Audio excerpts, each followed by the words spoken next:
স্মৃতি মান্ধানার ব্যাটে আবারও ঝড়। দিল্লিতে অস্ট্রেলিয়ার বিপক্ষে খেললেন ৬৩ বলে ১২৫ রানের বিধ্বংসী ইনিংস। ৫ ছক্কা ও ১৭-৪-এ সাজানো ইনিংসে গড়লেন একাধিক রেকর্ড। ৫০ বলে সেঞ্চুরি করে ভেঙে দিলেন বিরাট কোহলির দ্রুততম সেঞ্চুরির রেকর্ড।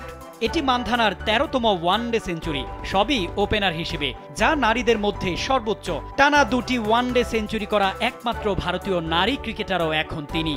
আর ১ বছরে ৪টি সেঞ্চুরি করে তাসমিন ব্রিটসের পাশে নাম লেখালেন ভারতীয় নারী ক্রিকেট দলের এই তারকা ওপেনার।